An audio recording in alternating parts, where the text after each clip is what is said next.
مولاي صل وسلم دائما ابدا على حبيبك. بسم الله الرحمن الرحيم. السلام عليكم ورحمة الله وبركاته. الحمد لله الذي هدانا لهذا وما كنا لنهتدي لولا أن هدانا الله. أشهد أن لا إله إلا الله وأشهد أن محمدا عبده ورسوله لا نبي بعده. اللهم صل على سيدنا محمد وعلى آله وأصحابه ومن تبعهم بإحسان إلى يوم القيامة. أما بعد. Jamaah salat subuh yang dirahmati Allah Subhanahu wa taala. Alhamdulillah rabbil alamin. Senantiasa kita bersyukur kehadirat Allah Subhanahu wa taala karena pada pagi hari ini Allah masih berikan kita kesehatan, Allah masih berikan kita kesempatan sehingga kita dapat hadir kembali dalam majelis ilmu ini untuk kita mengkaji pesan-pesan agama melalui hadis Rasulullah sallallahu alaihi wasallam. Salawat serta salam senantiasa kita haturkan kepada junjungan alam Nabi besar Muhammad sallallahu alaihi wasallam, begitu pula kepada keluarganya, kepada sahabat-sahabatnya, dan mudah-mudahan kita termasuk umat yang memperoleh syafaat dari Rasulullah sallallahu alaihi wasallam kelak di yaumil akhir. Amin ya rabbal alamin. Jamaah salat subuh rahimakumullah. Kita lanjutkan kembali pengajian kita pada subuh Jumat pagi ini. Kita masuk hadis nomor 803. Hadis yang dimulai dengan huruf ghain. Sekali lagi hadis nomor 803. Bismillahirrahmanirrahim. Qala Rasulullah sallallahu alaihi wasallam. Rasulullah sallallahu alaihi wasallam bersabda, Al-gharibu iza marida fanazara an yaminihi wa an simalihi wa min amamihi wa min khalfihi falam yara ahadan ya'rifuhu yaghfirullahu lahu ma taqaddama min zambi. Rawahu Ibnu Najjar an Ibn Abbas. Rasulullah sallallahu alaihi wasallam bersabda, Al-gharibu, bermula orang-orang asing, bermula orang-orang pendatang yang tinggal pada suatu tempat.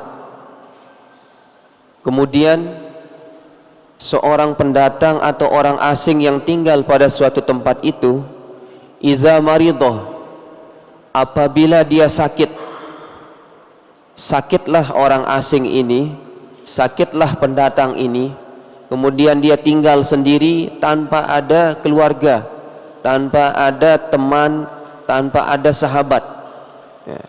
Ketika dia sakit, fanazara an yaminihi, dia memandang an yaminihi, di sebelah kanannya, wa an shimalihi, dan dia memandang pula di sebelah kirinya, wa min amamihi, dan dia memandang di arah depan, wa min khalfihi, dan di arah belakang. Falam yara ahadan ya'rifuh, dia tidak menemukan salah seorang pun yang dia kenal. Artinya ketika dia sakit orang asing ini, dia tidak bisa meminta bantuan kepada orang yang dia kenal karena saking terasingnya, saking tidak punya teman dan sahabat. Nah, ketika dia sakit kemudian dia memandang ke arah kanan, kiri, depan, belakang, yang dia mintai bantuan untuk menolongnya ketika dia sakit, dia tidak mengenal atau dia tidak mendapati, kemudian dia meninggal orang yang asing itu, yaghfirullahu lahu ma taqaddama min zambih.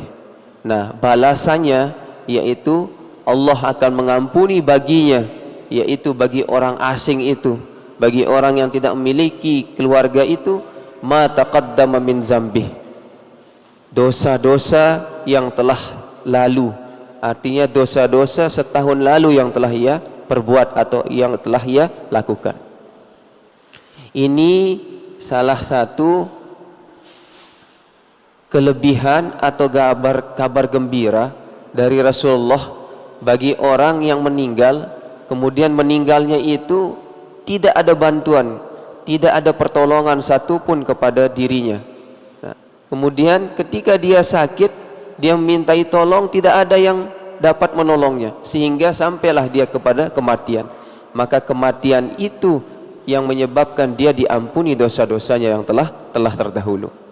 Nah, jadi mati yang akan kita alami ini ada dua bentuknya, yaitu mati secara tiba-tiba atau mendadak. Yang kedua, mati dalam keadaan sakit. Apa kelebihan dari kedua kematian yang akan kita alami ini? Yang pertama, mati secara mendadak, kata ulama, itu dapat menyebabkan kita memperoleh kekurangan dari datangnya yang namanya sakratul maut. Jadi mati secara tiba-tiba itu dapat kita mengurangi namanya, kita memperoleh namanya sakratul maut. Kerasnya sakratul maut, sakitnya sakratul maut itu tidak akan sebanding diperoleh dengan orang yang mati secara sakit. Nah, beda dengan orang yang sakit. Jadi orang yang sakit itu akan merasakan kerasnya namanya roh ini keluar dari jasad. Tapi orang yang meninggal secara tiba-tiba, dia tidak akan sama merasakan sakratul maut dengan orang yang sakit. Nah, ini dua bentuk kematian atau dua bentuk cara yang akan kita peroleh keluarnya roh dari jasad kita. Yang pertama secara tiba-tiba, yang kedua secara sakit. Nah, kedua-duanya memiliki kelebihan. Adapun sakit, Allah akan ampuni dosa-dosanya, yaitu melalui penyakit-penyakitnya. Nah, adapun orang yang meninggal secara tiba-tiba, maka dia akan merasakan sakaratul maut itu tidak sekeras dari orang yang sakit. Nah, inilah kelebihan dari kita namanya meninggal secara tiba-tiba atau secara sakit. Pasti ada hikmah di balik semua itu. Rawahu Ibnu Najjar. Hadis ini diriwayatkan oleh Ibnu Najjar an Ibnu Abbas, dari Ibnu Abbas. Selanjutnya hadis nomor 804. Qala Rasulullah sallallahu alaihi wasallam, al-ghillu wal hasadu ya'kulanil hasanati kama ta'kulun narul khatab. Rawaha li hasanin. Bermula sifat dengki. Jadi al-ghillu itu boleh diartikan dengki, boleh diartikan membicarakan orang. Jadi apa yang ada di pikiran kita ini kita ungkapkan melalui lisan kita. Wal hasadu, dan sifat hasad atau sifat iri. Jadi ini dua sifat yang selalu ada pada diri manusia, yaitu al-ghillu dan hasad. Maknanya sama, yaitu penyakit hati, yaitu iri dan dengki. Nah, al-ghillu wal hasadu, bermula penyakit iri dan dengki. Ya'kulani al-hasanati, keduanya ini memakan, menghilangkan kebaikan. Kama ta'kulun narul khatabi, sebagaimana api memakan kayu bakar. Jadi Nabi memberikan gambaran bahwa ada dua penyakit dalam hati manusia ini yang selalu ada. Yang pertama al-ghillu, penyakit dengki, wal hasadu, yang kedua penyakit hasad, iri. Jadi secara tidak langsung dua penyakit ini yang sering kita lakukan setiap hari itu diibaratkan oleh Nabi sebagaimana api memakan kayu bakar. Jadi secara pelan-pelan, secara tidak langsung, kebaikan-kebaikan yang kita lakukan, ibadah-ibadah yang telah kita kerjakan, itu akan dimakan habis, akan hilang habis oleh dua penyakit ini, yaitu penyakit iri dan dengki. Jadi nilai ibadah itu tergantung dari bersihnya hati kita. Kekuatan ibadah itu tergantung dari bersihnya jiwa kita. Ibadah itu akan merasuk ke dalam hati kita, akan merasuk ke dalam jiwa kita jikalau hati kita itu bersih dari dua sifat ini, yaitu sifat iri dan dengki. Nah, inilah yang harus kita hindari, karena kedua ini secara tidak langsung akan menghilangkan segala kebaikan-kebaikan yang telah kita lakukan. Jadi bahasa kita itu tidak ada gunanya kita melakukan ibadah jikalau masih ada dua sifat ini dalam hati kita, ya, yaitu sifat al-ghillu dan sifat hasad. Nah, jadi Nabi menggambarkan secara pelan-pelan api yang menyala pada kayu bakar secara pelan-pelan tapi pasti akan menyebabkan kayu itu akan menjadi abu. Nah, ibadah kita yang kita lakukan selama bertahun-tahun secara pelan-pelan juga akan hilang oleh dua sifat, yaitu sifat iri dan dengki. Nah, ini yang harus kita hindari, dua penyakit yang ada dalam diri kita. Selanjutnya hadis nomor 805.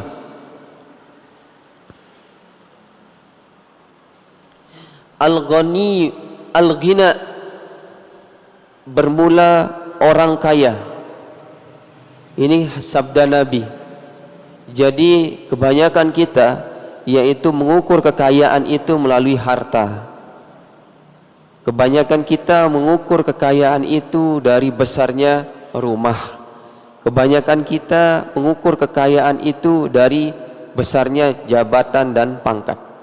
Tapi menurut Nabi, orang yang kaya itu adalah al-ghina, bermula orang yang kaya itu al-ya'su mimma fi aidin nas, yaitu orang yang tidak berharap di atas tangan-tangan manusia. Itu versinya Nabi, menurut Nabi.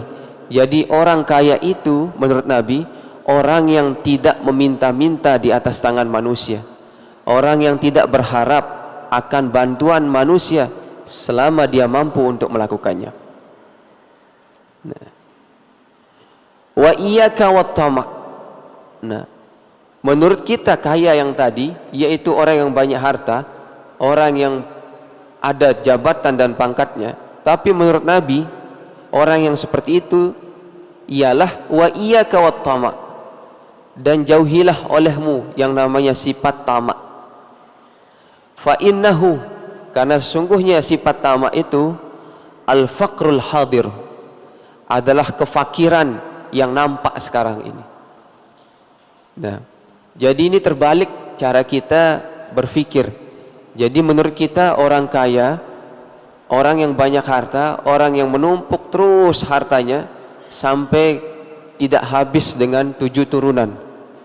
Tapi versi Nabi, menurut Nabi, orang kaya adalah orang yang tidak mengharapkan di atas tangan manusia. Karena dalam hadis yang lain disebutkan, yadul ulya khairum min yadis sufla. Tangan di atas itu lebih baik daripada tangan di bawah.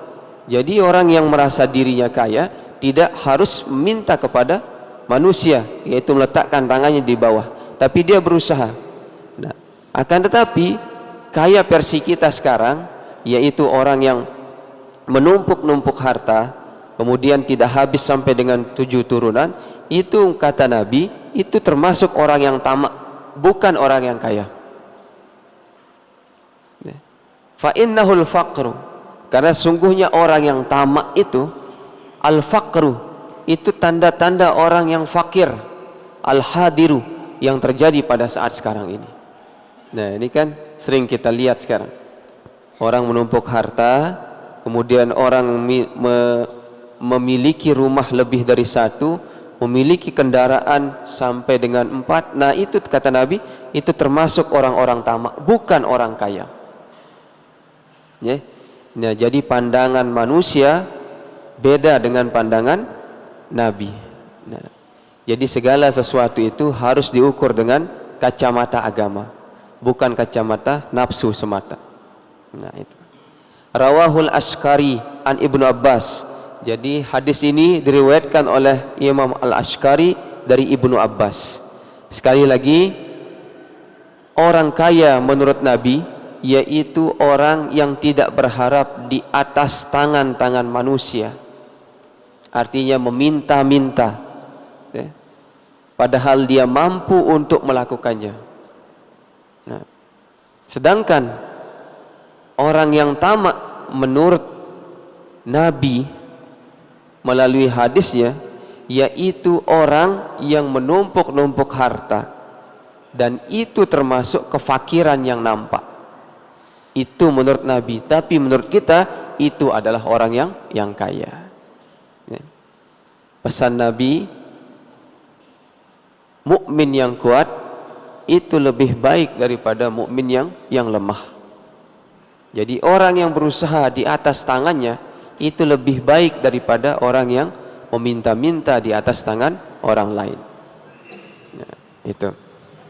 Kemudian hadis nomor 806 masih hubungannya dengan hadis nomor 805. Al-ghaniyu, kata Nabi, ghaniyun nafsi. Rasulullah SAW bersabda, al-ghaniyu ghaniyun nafsi. Bermula orang yang kaya adalah orang yang ghaniyun nafsi, yang kaya hatinya.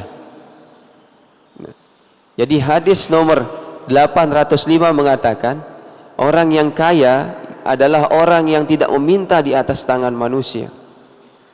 Nah, hadis nomor 806 mengatakan orang kaya adalah orang yang kaya hatinya. Apa makna kaya hati? Yaitu orang yang merasa puas dengan pemberian Allah. Itulah yang kita sebut dengan sifat qanaah. Orang yang kaya hati adalah orang yang tidak merasa iri terhadap apa yang telah diberikan Allah kepada orang lain. Orang yang kaya hati adalah orang yang senantiasa menerima ketetapan Allah, walaupun apa yang diberikan itu tidak sesuai dengan apa yang dia inginkan. Sehingga dalam hadis yang lain Rasulullah SAW mengajarkan kita agar memiliki hati yang kaya, hati yang lapang. Hadis ini merupakan doa Rasulullah SAW. Rasulullah SAW berdoa di dalam sebuah hadis, Allahumma inna nas'aluka ridha ba'dal qada.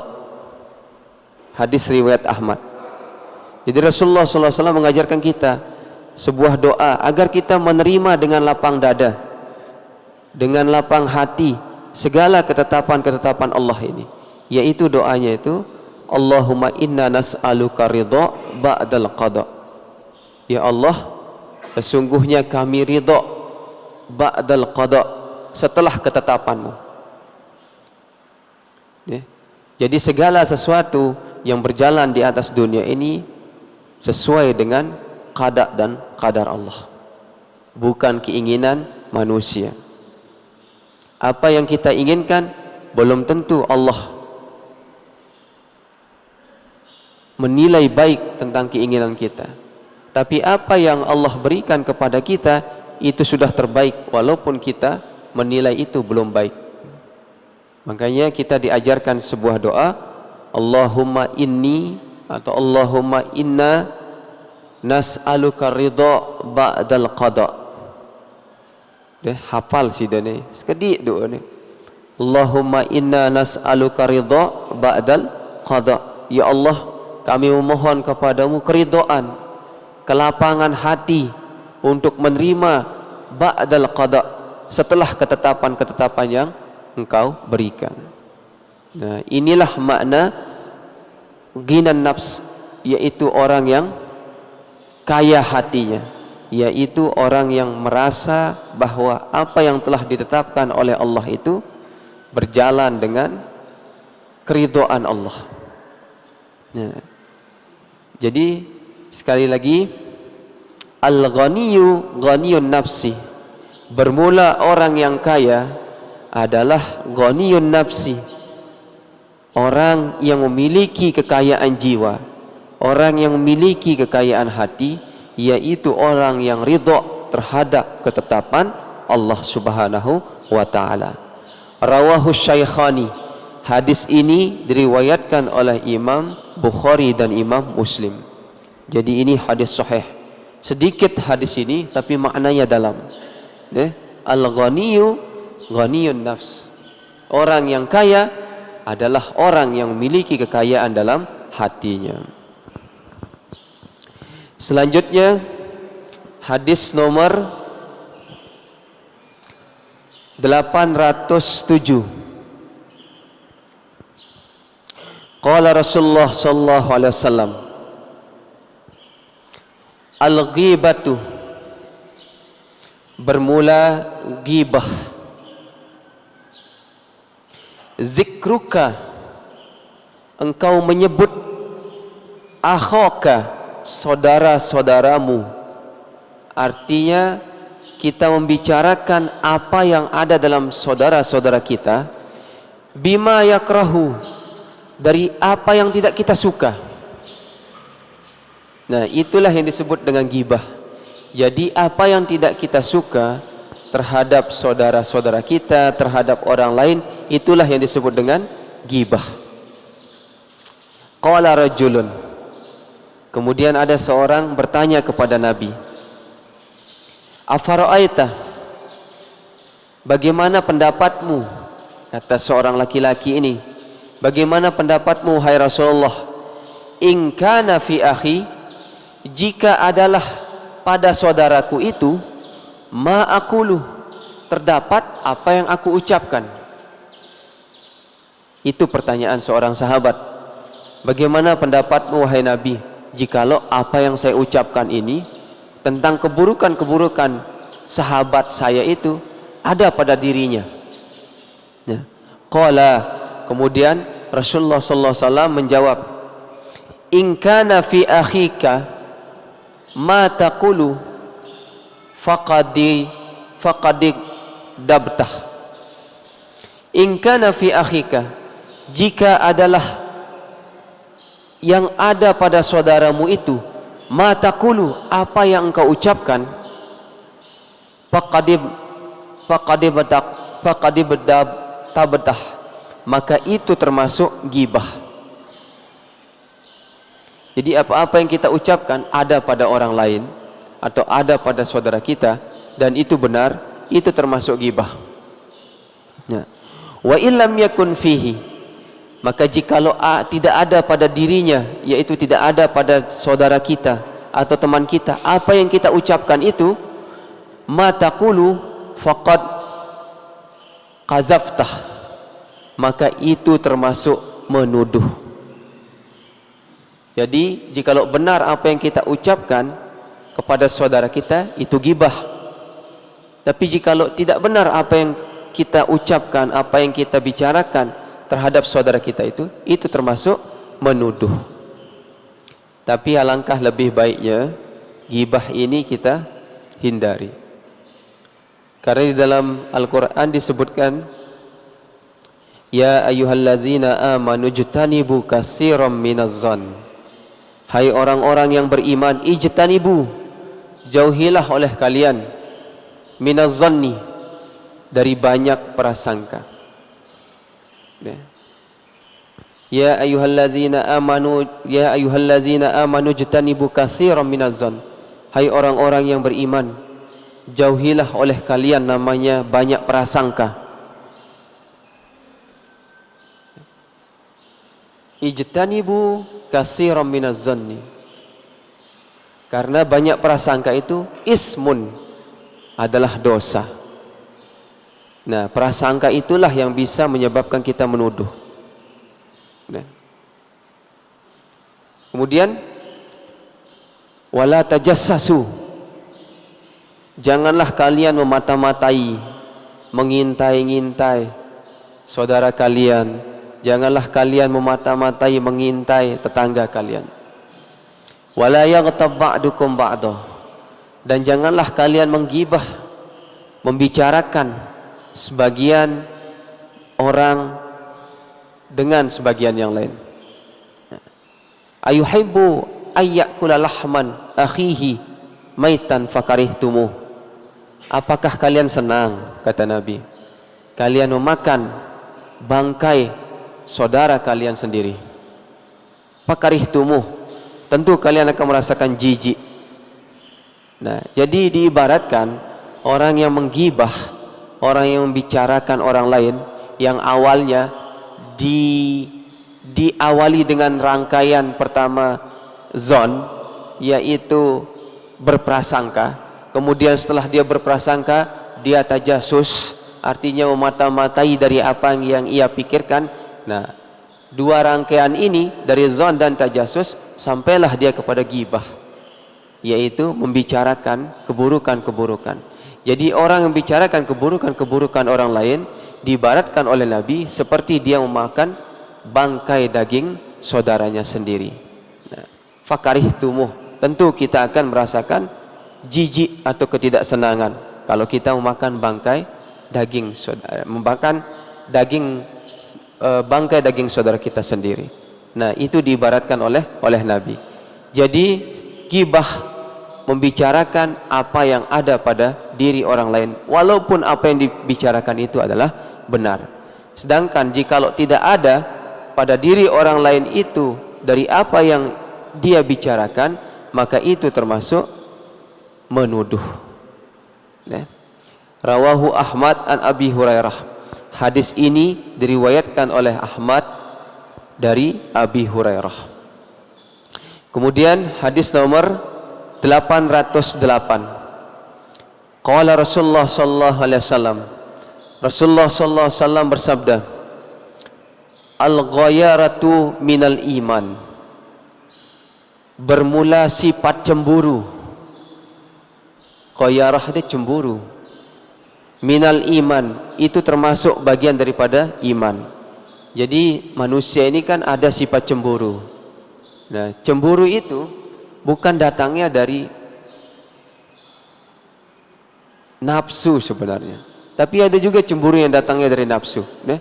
Jikalau itu segala sesuatu yang belum halal. Tapi ada sesuatu yang sudah halal yang wajib kita cemburui, dan cemburu itu juga termasuk bagian dari iman. Adapun cemburu yang dimaksud dari hadis ini adalah cemburu dalam hal-hal yang baik.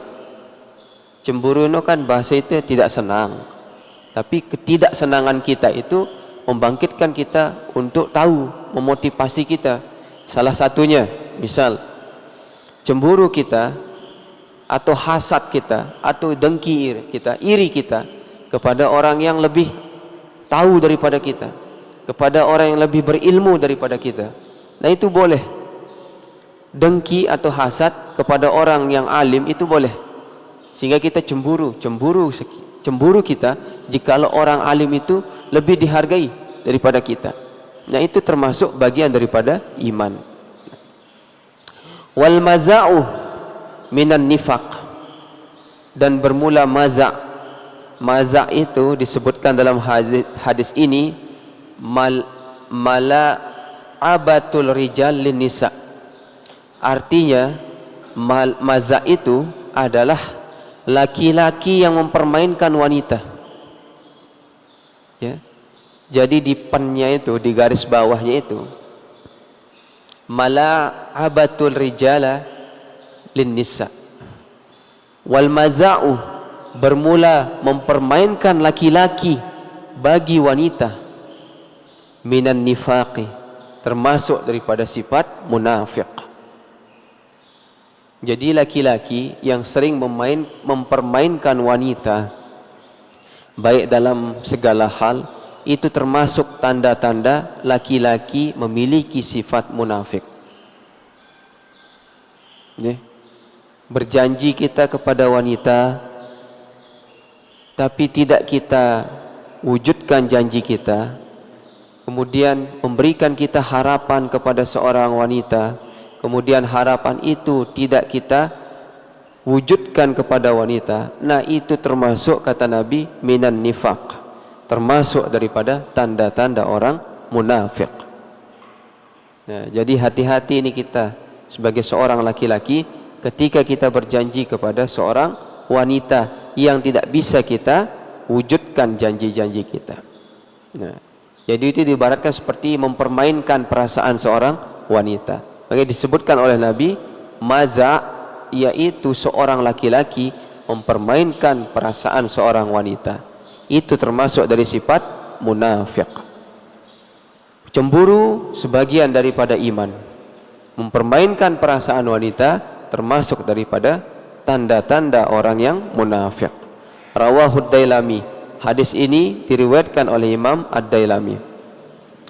Hadis nomor 809. Qala Rasulullah sallallahu alaihi wasallam. Rasulullah sallallahu alaihi wasallam bersabda, Al-ghuslu yaumal jum'ati, bermula mandi pada hari Jumat, wajibun ala kulli muhtalim, kewajiban atas tiap-tiap orang yang balik. Jadi muhtalim ini bisa diartikan bermimpi, bisa diartikan balik, karena bermimpi itu tanda orang balik. Bermula mandi pada hari Jumat, wajib atas tiap-tiap, atau kewajiban, bukan wajib ya, karena mandi Jumat itu hukumnya sunnah. Kewajiban atas tiap orang-orang yang balik. Wa ayyastanna, dan orang yang mandi pada hari Jumat itu ayyastanna, hendaklah dia membersihkan gigi-giginya. Artinya bersiwak atau menggosok gigi pada hari Jumat ketika dia mandi itu. Wa ayyamassatiban, dan hendaklah dia menggunakan wangi-wangian. In wajada, jikalau dia mendapati wangi-wangian itu. Ya, ini kewajiban kita laki-laki pada hari Jumat hari ini. Sebelum kita naik solat Jumat, hendaklah kita mandi dulu, kemudian bersihkan gigi-gigi kita dengan cara kita bersiwak atau bersikat gigi ya. Kemudian jangan lupa gunakan wangi-wangian ya. Karena itu hukumnya sunnah. Sunnah kita menggunakan wangi-wangian. Kemudian dalam hadis yang lain disebutkan setiap malaikat telah berdiri pada hari Jumat di pintu-pintu masjid untuk menyambut kedatangan kita untuk melaksanakan solat Jumat. Nah, makanya setiap orang yang datang lebih awal pahalanya lebih besar daripada orang yang datang di akhir ya, ketika khatib sudah naik mimbar. Ini kebiasaan itu nih ya. Kebiasaan itu, namun dek man khatib tayak mimbar, ndek terdatang aruh. Ini kebiasaan kita. Yang kedua, kebiasaan kita setiap hari Jumat itu pahala sabnya itu luar biasa. Sab pertama itu lebih afdal daripada sab kedua. Sab kedua lebih afdal daripada sab ketiga. Tapi kebiasaan kita lebih memilih duduk di belakang, duduk memilih di tiang ya, bersandar ketika kita dalam keadaan nuas, ketika kita dalam keadaan mengantuk. Sedangkan sab depan, sab kedua kosong. Nah ini kebiasaan, padahal berebut, seharusnya kita berebut pada hari Jumat itu. Pertama, berebut datang lebih awal. Yang kedua, berebut untuk mendapati sab yang pertama. Karena hari Jumat itu kan hari raya bagi kita orang yang beriman. Nah ini yang harus kita rubah, kebiasaan-kebiasaan kita yang kurang baik. Padahal hari Jumat itu fadilahnya lebih besar daripada hari-hari yang lain. Makanya kata Nabi, Jumat itu ada sayyidul ayyam, penghulu, raja di antara hari-hari yang lain. Nah, ini kewajiban kita.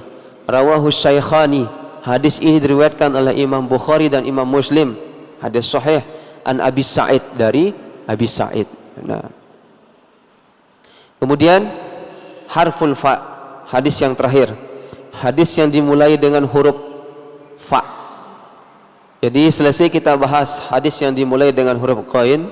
Sekarang kita mulai hadis dengan huruf fa, yaitu hadis yang diawali dengan huruf fa. Qala Rasulullah sallallahu alaihi wasallam, Rasulullah sallallahu alaihi wasallam bersabda, Fatihatul kitab wa ayatul kursi, bermula Al-Fatihah dan ayat kursi, la yaqra'uhuma, tiadalah dibaca keduanya, yaitu Fatihah dan ayat kursi, abdun, oleh seorang hamba, fi darin, di dalam rumahnya, fayusibahum zalikal yaum, maka ketika ditimpa atau ketika datang kepada mereka pada hari itu, ainu insin au jinnin, penyakit ain dari manusia dan jin, maka hilanglah penyakit ain itu. Jadi maksud hadis ini, barang siapa yang sering-sering membaca dua ayat, yaitu dua surat Fatihah yang pertama, yang kedua itu surat Al-Baqarah, salah satu isinya itu ayat kursi. Barang siapa yang melazimi Fatihah dan ayat kursi, membaca dua kalimat ini di dalam rumahnya, nah ketika dia ditimpakan atau ketika datang kepadanya penyakit yang datangnya dari jin dan manusia, yang namanya penyakit ain itu. Jadi penyakit ain ini adalah penyakit takabur, ya. Penyakit takabur yang datangnya dari jin dan manusia. Nah, ketika penyakit takabur ini datang, maka itu bisa dihalangi atau bisa dihindari dengan dua bacaan ini, yaitu bacaan Fatihah kita dan ayat kursi kita. Memang penyakit ain ini penyakit zaman sekarang. Apa maknanya? Ketika kita mampu untuk melakukan sesuatu, datanglah pujian dari orang lain, datang dari manusia. Nah, ketika pujian itu datang dari manusia yang mengatakan, luar biasa, tadi ceramah yang kau sampaikan luar biasa, tadi engkau menjadi imam, suaramu bagus, kata manusia. Nah, timbullah dalam hati kita namanya penyakit ain. Jadi penyakit ain itu menurut pandangan manusia bagus kita lakukan. Yang kedua, pandangan jin atau bisikan jin yang datang. Bisikan jin yang datang. Ini banyak sekali cerita-cerita zaman dulu.